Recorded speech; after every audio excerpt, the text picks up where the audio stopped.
안녕하세요. 김동희입니다. 재배학 단원별 문제풀이 수업 시작하도록 하겠습니다. 지금부터 우리가 같이 진행을 하게 될 수업은 단원별 문제풀이 수업입니다. 그래서 우선 단원별로 기출문제들을 먼저 다루고 그리고 또 단원별로 연습 문제들도 같이 다뤄보게 될 것입니다. 지금 이 수업을 들으시는 분들 같은 경우는 이론 수업은 이미 들으신 분들이시죠? 그렇기 때문에 먼저 프린트를 하셔서 지금 이 프린트에 있는 문제들을 먼저 풀어보시고요. 그 후에 수업을 들어주세요.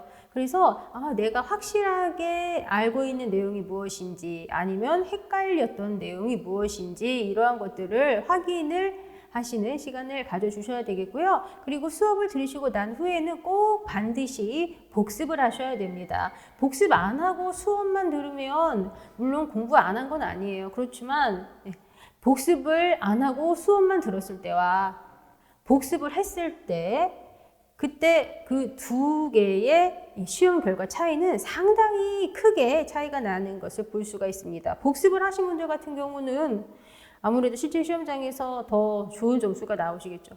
복습을 안 하신 분들 같은 경우는 시험장에서 이거 분명히 봤는데 이거 아는 것 같은데 답이 헷갈리네 이런 식으로 된단 말이에요. 꼭 반드시 복습을 해주세요. 우리 전공 과목뿐만 아니라 모든 과목이 다 복습이 중요하다는 거 다 아실 거예요. 복습이 반드시 이루어져야만 내용이 진짜 내 것이 될 수가 있습니다. 복습 굉장히 중요합니다. 꼭 복습해 주세요. 그러면 본격적으로 수업을 시작해 보도록 하겠습니다. 지금 다루는 거는 아무래도 파트 1이기 때문에요. 좀 가벼운 사항입니다. 그래도 또 소홀하게 볼 수는 없으니까 설명이랑 다 같이 좀 한번 진행해 보도록 하겠습니다. 먼저 기출문제 1번 보도록 할게요. 과수 중 인과류가 아닌 것을 물어보는 문제입니다. 과수 같은 경우는 인과류, 핵과류, 인과류, 핵과류, 그리고 장과류, 견과류, 준인과류로 구분이 됩니다. 장과류,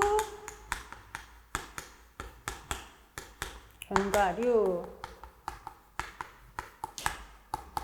준인과류 이렇게 구분이 되죠. 이 중에서 먼저 인과류에 해당하는 것은 배, 사과, 비파. 배, 사과, 비파입니다. 그리고 핵과류에 해당하는 것은 복숭아, 자두, 살구. 복숭아, 자두, 살구, 그리고 앵두, 양앵두. 그런 애들입니다.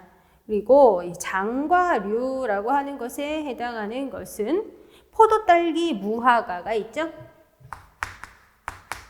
포도, 딸기, 무화과. 그리고 견과류에 해당하는 것은 밤, 호두, 준인과류에 해당하는 것은 감귤. 이러한 것이 있습니다. 그래서 인과류 아닌 것은 정답 3번 자두입니다. 자두는 핵과류에 해당합니다. 사실 이런 사항은 기본적으로 우리가 깔고 가야 되는 사항입니다. 그런데 실제 시험장에서는 아무래도 갑자기 헷갈린다거나 하는 수가 있겠죠. 긴장을 했을 때. 그럴 때는 좀 헷갈릴 수 있어요. 이거 잘 확실하게 기억을 하고 계셔야지 되겠습니다. 2번 문제 보도록 하겠습니다.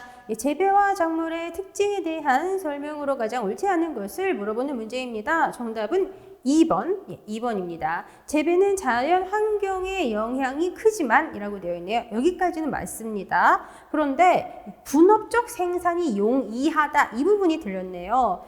분업적으로 생산하기 어렵습니다. 그래서 정답이 2번이 됩니다. 그리고 1번을 한번 봐주세요. 재배는 토지를 생산수단으로 하고 유기생명체를 다루죠.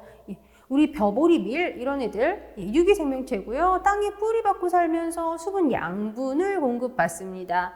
그리고 3번을 보시면 작물은 일반 식물에 비해서 이용성이 높은 식물이다. 이렇게 되어 있습니다. 예, 작물의 특징으로 굉장히 중요하게 다루어지고 있는 사항이 작물은 일반 식물에 비해서 이용성과 경제성이 높은 식물이다. 라는 것입니다. 사실 어려운 사항은 아니지만 그래도 이 첫 번째 파트에서 굉장히 자주 출제가 되는 부분이니까 한 번만 정리를 하고 넘어가도록 하겠습니다. 작물의 특징이라고 하는 것. 일반 식물보다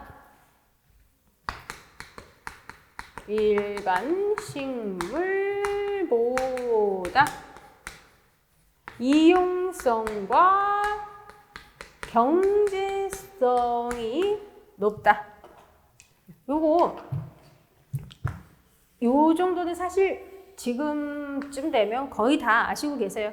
그래도 확인 차원에서 제가 이렇게 적으면서 설명드리는 거고요.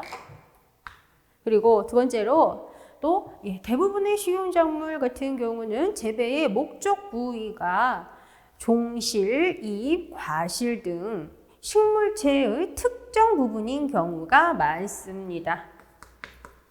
재배의 목적 부위가 식물체의 특정 부분인 경우가 많다라는 거. 이게 또 특징적인 사항입니다. 그리고 또 작물의 경제성이 높아지기 위해서는 수확 대상 부위의 수확량이 많아야 되겠죠. 그렇다면 그것은 결국 일종의 기형식물이라는 것을 의미하는 것입니다. 일종의 기형식물이라고 하는 것을 의미하는 것이다. 그리고 이렇게 우리가 원하는 부분만 많이 발달된 이 기형으로 발달된 작물 같은 경우는 야생식물이랑 비교해 봤을 때 아무래도 생존 경쟁력이 약할 수밖에 없겠죠. 야생식물보다 생존 경쟁력이 약하다는 게 특징이에요. 그래서 자연 상태로 방치를 한다면 소멸되기 쉽습니다. 그리고 작물이 안전하게 자라서 충분한 수확을 올리기 위해서는 불량한 환경 조건에 대처를 하고 야생동물, 그리고 식물 이런 것들, 그리고 또 미생물 같은 애들, 그런 애들의 침해로부터 막아주는 조치가 필요합니다. 그러한 것들은 굳이 제가 칠판에 안 적어도 되겠죠? 이런 것들 꼭 기억하셔야 돼요. 그래서 이거 이용성, 경제성 높아야 되고 또 기형식물이래요. 야생식물보다 생존 경쟁력이 약하대요. 이거 작물의 특징. 이거 꼭 기억하셔야 됩니다. 그래서 이거 이제 3번은 맞는 얘기, 4번까지 같이 이미 설명이 된 것이네요. 그래서 2번 문제 정답은 2번입니다. 그리고 이제 3번으로 한번 가보도록 하겠습니다. 우리나라 작물 재배의 특색으로 옳지 않은 것을 물어보는 문제입니다. 정답은 1번입니다. 작부 체계와 초지 농업이 모두 발달되어 있다라고 되어 있네요. 우리나라 같은 경우는 작부 체계와 초지 농업이 발달하지 못했습니다. 그게 우리나라 작물 재배의 특색이에요. 그래서 정답이 1번이 됩니다. 일단 우리나라 작물 재배의 특색 간단하게 한번 얘기를 해보도록 하겠습니다. 토양 비옥도가 좀 낮은 편이죠. 그리고 또 기상재해가 좀 큰 특성도 가지고 있고요. 그리고 경영 규모가 영세한 특성 가지고 있습니다. 그리고 농산물의 국제 경쟁력이 약하고 쌀 위주의 집약 농업이 이루어지고 있어요. 쌀 위주의 집약 농업이 이루어지고 있다. 이거 아주 특징적인 사항이고요. 그리고 그거하고 관련시켜서 작부체계와 초지농업이 발달하지 못했다. 이걸 같이 묶어서 기억을 하시면 되겠습니다. 그리고 식량 자급률이 낮고 양국 도입량이 많은 특성도 가지고 있습니다. 4번으로 한번 가볼게요. 작물의 분류에 대한 설명, 옳지 않은 것을 물어보는 문제입니다. 정답은 1번입니다. 여기 보시면 용도에 따른 분류에서 토마토가 과수작물이다 라고 되어 있어요. 지금 과수 여기 아까 전에 칠판에 적었는데요. 과수 여기 보니까 토마토 같은 거 안 써 있어요. 그죠? 그러면 토마토는 어디에 속하냐? 채소에 속합니다. 기본적으로 우리가 원예작물을 분류할 때요. 채소, 과수, 화훼 이렇게 구분을 합니다. 그래서 채소, 과수, 화훼 이렇게 구분을 하는데 그 중에서 이제 채소, 저희 과수는 저기 적었으니까 채소에 대해서 한번 적어보도록 하겠습니다. 이 채소 같은 경우는요, 과채류, 협채류, 근채류, 엽채류 이렇게 구분이 되죠. 과채류, 협채류, 그리고 경엽채류, 근채류 이렇게 구분이 됩니다. 그 중에서 이 과채류라고 하는 것은요, 과실을 채소로 이용하는 것 이렇게 생각하시면 되고요. 이 과채류에 오이, 호박, 고추, 토마토, 오이, 호박, 고추, 토마토, 딸기 등이 해당합니다. 그래서 지금 토마토는 채소에 해당한다. 그래서 정답이 1번이 되는 것입니다. 오이, 호박, 고추, 토마토, 딸기까지 적었는데 아마 우리 교재를 보면은 수박과 가지도 같이 써 있을 거예요. 그렇게 과실들 있죠? 그런 과실을 채소로 이용을 하는 것이 과채류이다라는 거고요. 그리고 협채류라고 하는 게 있어요. 협채류, 이거 협은 뭐예요? 꼬투리를 의미하는 거예요. 그래서 이렇게 꼬투리를 우리가 이렇게 채소로 이용을 하는 이런 거는 콩과이죠, 콩과. 완두, 강낭콩, 동부 같은 것들입니다. 완두, 강낭콩, 동부. 콩과에 속한 애들, 이게 꼬투리를 의미하는 거다. 그죠? 그래서 완두, 강낭콩, 동부가 여기 속하고 경엽채류라고 하는 게 있는데요. 경엽채류 같은 경우는 줄기와 잎을 채소로 이용하는 것입니다. 그러면 줄기와 잎을 채소로 이용을 한다. 그러면 이거는 어떤 것을 생각을 해볼 수가 있냐면 배추, 양배추, 상추, 시금치, 그죠?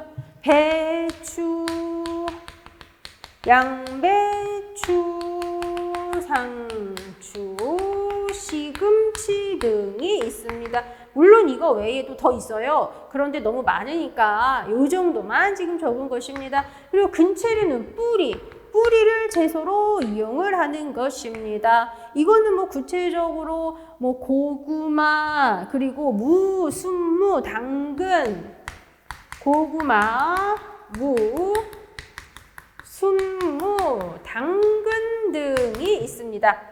우리 교재에 써 있는 애들은 상당히 여러 개가 있어요. 경엽채류, 근채류 뭐 이런 애들 여러 개 써 있는데 너무 많으니까 몇 개만 적었습니다. 그리고 여기 고구마, 이거는 어디에 속해요? 구체적으로 얘는 괴근, 그죠? 그리고 무, 순무, 당근, 얘네는 직근류, 여기 류자까지 아예 적을게요. 고구마는 괴근류에 속하고 무, 순무, 당근, 얘네들은 직근류에 해당합니다. 그래서 4번이 정답 1번이 됩니다. 그리고 여기 2번을 보시면 작부 방식에 따른 분류에서 메밀이 구황작물이다 라고 되어 있습니다. 구황작물이라고 하는 것은 어떤 것을 의미하는지 우리가 뜻을 알고 있어야 되죠. 구황작물은 기후가 불순한 흉년에도 비교적 안전한 수확을 올릴 수 있는 작물입니다. 그래서 구황작물에 속하는 것은 메밀 외에도 조, 피, 기장, 고구마, 감자 등이 더 포함이 됩니다. 그리고 3번을 봐주세요. 3번을 보시면 생육 적온에 따라 분류하면 감자가 저온작물에 해당한다. 맞죠? 감자와 맹류가 대표적인 저온작물입니다. 그러면 고온작물도 있는데 고온작물도 한번 얘기해 볼까요? 고온작물 같은 경우는 벼와 옥수수가 또 대표적인 고온 작물입니다. 또 4번을 한번 봐주세요. 생존 연한에 따라 분류하면 가을밀은 월년생 작물에 해당한다. 이렇게 되어 있습니다. 가을보리, 가을밀, 월년생 작물 맞죠? 얘는 구체적으로 가을에 파종을 해서 그 다음 해 초여름에 성숙하는 작물입니다. 간단하게 얘기를 해보자면 2023년도 가을에 파종을 했어요. 그리고 2024년도 초여름에 성숙하는 거예요. 그러면 얘는 2023년도에 몇 달만 살았네요. 그죠? 월년생 작물이에요. 그리고 월년생 작물하고 많이들 헷갈려 하시는 게 2년생 작물인데요. 2년생 작물, 이거 월년생 작물하고 구분하셔야 돼요. 2년생 작물은 어떤 애냐면 봄에 파종을 해서 그 다음 해에 성숙하는 작물입니다. 구체적으로 2023년도 봄에 파종을 해서 2023년도 1년간 풀로 다 살고 그리고 24년도에 성숙하는 거예요. 월년생 작물은 2023년도에 몇 달만 살았어요? 2년생 작물은 2023년도 1년 동안 풀로 다 살았어. 요거 구분하셔야 돼요. 그러면 2년생 작물에 속하는 것은 구체적으로 어떠한 애들이 있냐면 무와 사탕무 같은 게 있습니다. 그리고 이제 5번 문제 한번 가보도록 하겠습니다. 작물 개량에 기여한 사람과 학설을 바르게 연결한 것이 무엇이냐 이렇게 되어 있습니다. 정답은 3번입니다. 사실 이런 문제 같은 경우는 보너스 문제라고 볼 수가 있어요. 3번 맨델의 유전 법칙. 이거는 우리 파트 2 부분, 유전 부분 공부하셨으면 굳이 일부러 외우고 뭐 그럴 필요도 없는 사항입니다. 5번의 정답은 3번이에요. 그러면 1번을 보시면 다윈이라고 하는 사람이 나와 있는데요. 이 다윈이라고 하는 사람은 뭘 한 사람이냐? 종의 기원을 발표한 사람입니다. 그죠? 다윈이라고 하는 사람은 종의 기원을 발표한 사람입니다. 그리고 진화론에서 획득 형질이 유전된다고 주장했죠. 진화론에서 획득 형질이 유전된다고 주장했습니다. 그리고 2번에 보시면 모간이라고 하는 사람이 나와 있습니다. 이 모간이라고 하는 사람은 초파리 실험으로 반성 유전을 발견한 사람입니다. 그죠? 모간이라고 하는 사람은 여기다가 적어볼까요? 여기다 적어볼게요. 초파리 실험으로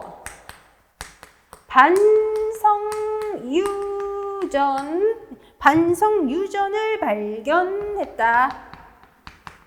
예, 이게 모간이라고 하는 사람과 관련이 되어야 되는 그런 내용입니다. 그리고 여기 4번을 보시면 요한슨이라고 하는 이름이 있습니다. 요한슨은 순계설. 그죠? 여기다가 적어볼게요. 요한슨은 순계설. 이렇게 연결이 되어야죠. 그래서 이 순계설이라고 하는 것을 요한슨이라고 하는 사람이 발표했고요. 그래서 자식성 작물의 품종 개량에 이바지한 사람입니다. 5번이 정답 3번입니다. 6번으로 가보도록 하겠습니다. 작물을 재배하는 작부 방식에 대한 설명 옳지 않은 것을 물어보는 문제입니다. 정답은 4번입니다. 지금 4번을 보시면 대전법에 대해서 정착농법이라고 얘기를 하고 있습니다. 대전법은 정착농법 아니에요. 대전법은 이동경작이거든요. 그래서 정답이 4번이 됩니다. 대전법은 이동경작. 여기다가 적어볼게요. 대전법은 이동경작이라고요. 이동경작입니다. 그래서 정답이 4번이 되는 것입니다. 그리고 여기 이제 1번을 보시면 지력 유지는 정착농업이 자리 잡게 되면서 중요하게 되었다 이렇게 되어 있죠. 일단 먼저 이동경작이라고 하는 것이 먼저 실시가 되었었고요. 그리고 그 다음으로 휴한농법이라고 하는 게 시작이 되었어요. 일단 휴한농법 같은 경우는 이제 정착농업이 이루어지면서 지력을 유지하기 위해서 농경지 일부분을 쉬게 해준 거예요. 그게 휴한 농법이라고 하는 것이고 또 삼포식 농법이 휴한 농법에 해당하죠. 그리고 조금 더 발달이 되어서 계량 삼포식 농법이라고 하는 게 발달되었죠. 계량 삼포식 농법 같은 경우는 삼포식 농법에서 휴한을 했었던 곳에 콩과 식물을 재배함으로써 지력이 더 좋아질 수 있게 한 방식입니다. 그리고 나중에 합성비료, 농약 이런 것들이 많이 발달이 된 후에 우리가 생각하는 작물을 그때그때 자유롭게 재배하는 자유경작이라고 하는 것이 또 실시가 되었습니다. 정답은 4번. 그리고 이제 6번은 받고 이제 7번으로 한번 가볼게요. 7번 문제. 식물의 진화와 작물의 특징에 대한 설명으로 옳지 않은 것을 물어보는 문제입니다. 7번 문제. 일단 먼저 1번입니다. 1번. 지금 여기 지우고서 좀 추가적으로 그냥 간단하게 한번 적어보면서 얘기해 보도록 하겠습니다. 먼저 식물의 진화 과정은 변이가 생기는 것부터 시작이 됩니다. 그죠? 그래서 식물의 진화와 관련해서 간단하게 적어볼게요. 식물의 진화라고 하는 것. 일단 먼저 유전적 변이가 생기는 것부터 시작이 되고 이 유전적 변이라고 하는 거, 이거는 자연교작과 돌연변이에 의해서 유전적 변이가 발생합니다. 그리고 이렇게 생긴 변이는 도태와 적응이라고 하는 단계로 넘어갑니다. 변이가 생긴 게 만약에 환경 조건에서 살아남지 못했다, 그러면 도태예요. 적응하고 살아남았대요. 그러면 이제 적응이라고 하는 거예요. 그리고 자기가 사는 환경 조건에 더 잘 적응하는 순화라고 하는 단계로 넘어가죠. 그리고 격리라고 하는 단계로 넘어가게 됩니다. 이 격리라고 하는 단계, 이 단계가 있어야 변이가 원래 자기 자체의 유전 형질을 그대로 유지할 수 있는 거죠. 만약에 격리가 이루어지지 않는다면 다른 유전자가 섞이는 거예요. 이 변이 자체의 유전 형질이 그대로 유지되는 게 아니고요. 그런데 이 격리 같은 경우, 격리는 지리적 격리, 생리적 격리, 인위적 격리 이렇게 세 가지로 구분이 됩니다. 지리적 격리, 생리적 격리, 그리고 인위적 격리 이렇게 구분됩니다. 먼저 지리적 격리 같은 경우는 간단하게 얘기를 해보자면 변이 생긴 식물체가 한마디로 이렇게 변이로 인해서 생긴 그 식물체가 수분 수정될 만한 다른 식물체와 지리적으로 너무 멀어. 그래서 다른 식물이랑 수분 수정이 안 돼. 다른 식물과 유전적으로 섞이지 않아. 이게 지리적 격리라고 하는 거예요. 그럼 생리적 격리라고 하는 거, 이거 같은 경우는 이 변이체인 이 식물체 얘하고 수분 수정 될 만한 애들이 가까운 곳에 있어. 그런데 개화기에 차이가 있다거나 교잡 불임이라고 하는 그런 문제가 있다거나 해서 생리적인 원인에 의해서 유전적 교섭이 이루어지지 않는 것이 생리적 격리라고 하는 것입니다. 인위적 격리라고 하는 것은 우리 사람들이 인위적으로 다른 식물체와 교섭 안 되게 하는 것이죠. 그래서 정답이 1번이 되는 것입니다. 지리적으로 떨어져 상호 간 유전적 교섭이 방지되는 것은 지리적 격리 이렇게 들어가는 거죠. 생리적 격리는 조금 전에 말씀을 드린 것처럼 개화기의 차이 또는 교잡 불임 같은 것이 원인이 되어서 같은 장소에 있어도 유전적 교섭이 이루어지지 않는 거라고요. 요거 어려운 사항은 아니지만 그래도 또 한 번씩 출제가 되죠. 그리고 요 순서 변이, 그 다음 도태적응, 순화, 그 다음은 격리, 요 순서도 우리가 기본으로 깔고 있어야 되고요. 일단 변이체가 생기고 도태가 되거나 아니면 살아남았어. 살아남은 애는 적응된 거. 그리고 걔가 자기 사는 환경 조건에 더 잘 적응하는 것은 순화, 그리고 격리라고 하는 것이 이루어지기 때문에 이 변이체가 다른 유전자가 섞이지 않고 변이 그 자체의 유전 형질 그대로 유지가 되는 것이다 라는 것입니다. 그리고 또 여기 4번을 한번 봐주실래요? 4번 같은 경우 보시면 작물의 개화기가 일시에 집중하는 방향으로 발달했다라는 사항이 있습니다. 요거는 맞는 얘기죠. 이거 같은 경우는 우리 작물의 발달 방향과 관련한 사항을 알아야죠. 작물의 발달 방향 한번 적어볼게요. 작물의 발달 방향. 먼저 작물은 억제 물질이 감소하거나 소실되는 방향으로 발달되었습니다. 억제 물질이 감소하거나 소실되는 방향으로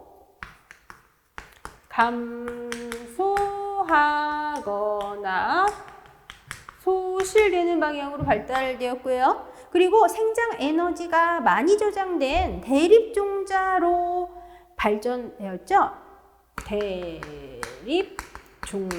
대립종자로 발전하였고, 그리고 종자 중에 단백질의 함량은 낮아지고 탄수화물의 함량은 증가하는 방향으로 발달했습니다.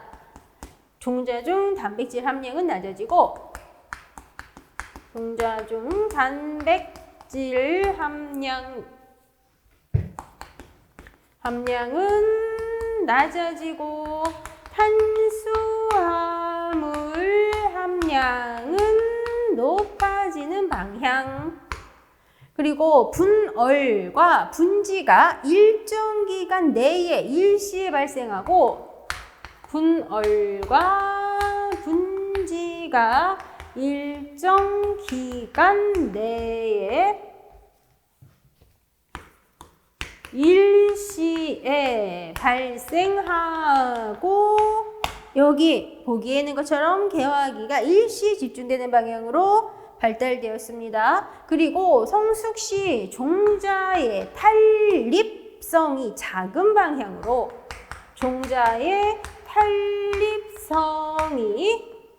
작은 방향으로 발달되었고 수량은 많은 방향으로 발달되었습니다. 요거 어려운 사항은 아니지만 그래도 우리가 확실하게 알고 있어야죠.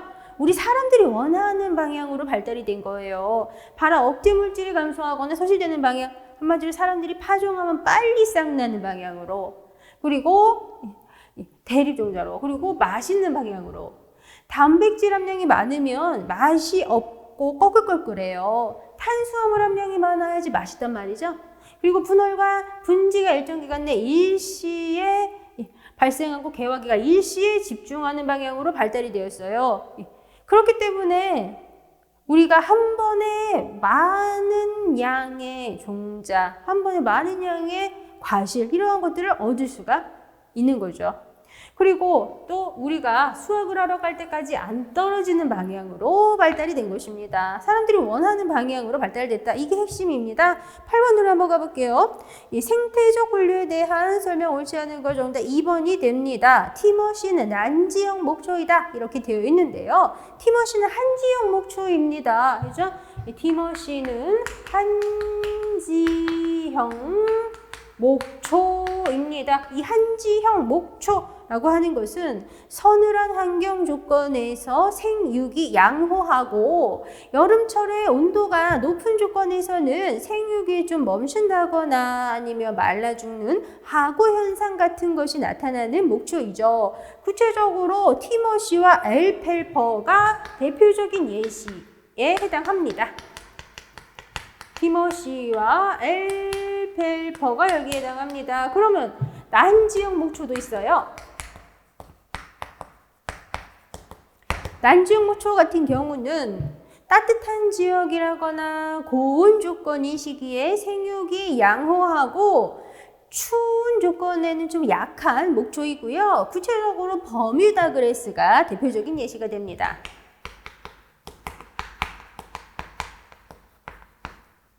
그래서 정답이 2번입니다. 그리고 1번 봐주세요. 아스파라거스는 다년생 작물이다 이렇게 되어 있네요. 다년생 작물 같은 경우는 생존 연한과 경제적 이용 연한이 여러 해인 작물이고요. 호프, 아스파라거스, 그리고 영년, 목초류 등이 해당합니다. 3번을 보시면 고구마는 포복형 작물이다 이렇게 얘기를 하고 있습니다. 이거 포복형 작물 같은 경우는 줄기가 땅을 막 기어가는 형태로 지표를 덮는 작물을 얘기하는 거고 고구마가 대표적인 예시이죠. 그러면 이거는 이제 생육형에 따른 분류의 포복형 작물이 들어가는데요. 주형 작물 같은 경우도 한번 우리가 보면 주형 작물은 식물체가 포기를 형성을 하는 작물이죠. 그렇게 식물체가 포기를 형성하는 주형 작물의 대표적인 것은 벼와 맹류가 있습니다. 그죠? 그래서 3번, 4번 이거 같이 묶어서 우리가 좀 기억을 할 수 있어야 되는 사항입니다. 그래서 8번 문제 정답 2번입니다. 그리고 이제 9번으로 한번 가보도록 하겠습니다. 작물의 분류에 대한 설명 옳지 않은 거 정답 1번입니다. 자운형, 아마, 배치 등의 작물을 녹비작물이라고 한다 이렇게 되어 있네요. 녹비작물 같은 경우 우리가 커다랗게 벼과 콩과 이렇게 두 가지로 구분을 할 수 있어야 됩니다. 그죠? 벼과와 콩과 걔네 구분해서 우리가 좀 알 수 있어야 되는데요. 먼저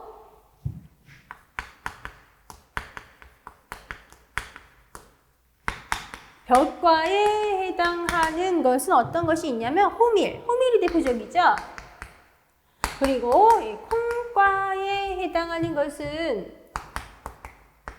콩과에 해당하는 것은 자운형과 배치, 우리 여기 지금 보기에 있죠? 배치 있는 거. 얘네예요. 그죠? 자운형과 배치. 이렇게 들어갑니다. 그런데 아마라고 하는 거, 이 아마는 녹비작물에 해당하지 않습니다. 그러면 아마는 어디에 해당하냐? 우리 공예작물이라고 하는 것이 있는데 그 공예작물이라고 하는 거가 어떻게 구분이 돼요? 전분작물, 유료작물, 전분작물, 그리고 유료작물, 섬유작물, 그리고 당뇨작물로 구분이 되죠. 이렇게 구분이 되는데 이 중에서 유료작물과 섬유작물 이 두 군데에 아마라고 하는 애가 공통적으로 해당하는 것을 확인을 하실 수가 있으십니다. 아마는 유료작물과 섬유작물 얘네에 해당하는 거예요. 그래서 정답이 1번이 됩니다. 2번을 한번 봐주세요. 맹류감자 얘네 저온작물 이거 많은 얘기. 이거 3번은 또 설명 안 드려도 되겠고요. 4번을 보시면 사료작물 중에서 풋배기 해서 생초로 이용하는 작물을 청예작물이라고 한다라고 되어 있네요. 이거 맞는 얘기죠? 그러면 청예작물 말고 또 사료작물 분류할 때 어떠한 것이 있냐면 사일리지 작물이라고 하는 것도 있습니다. 사일리지 작물 같은 경우는 예취한 생초를 젖산 발효시켜서 사일리지 제조하는 작물이고요. 그리고 건초작물도 있는데요. 건초작물 같은 경우는 예취 후에 건조를 시켜서 건초로 이용하는 작물입니다. 10번 보도록 하겠습니다. 작물 분류에 대한 설명 옳지 않은 거. 정답은 3번이 됩니다. 3번을 보시면 옥수수, 수수 등을 재배하면 잡초가 경감되는데 이러한 작물을 피복작물이라고 한다라고 되어 있습니다. 옥수수와 수수를 재배하면 잡초가 경감되는 것은 맞아요. 그런데 얘네는 피복작물이 아니고요. 중경작물에 해당하는 것입니다. 중경작물이에요. 중경작물이라고 하는 것입니다. 이 중경작물이라고 하는 것은 생육 기간 중에 반드시 중경을 해주는 작물입니다.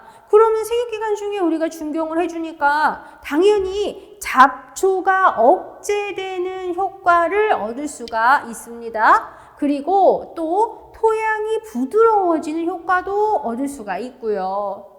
이거는 피복작물이 아니라 중경작물 이렇게 바꿔주셔야 됩니다. 그렇다면 피복작물이라고 하는 거 이거는 뭐냐면 토양 전면을 덮는 작물이에요. 그래서 토양 침식을 막아주는 효과가 큰 특징을 가지고 있는 것이 피복작물입니다. 그런 거 대표적으로 잔디류를 예로 들어볼 수가 있습니다.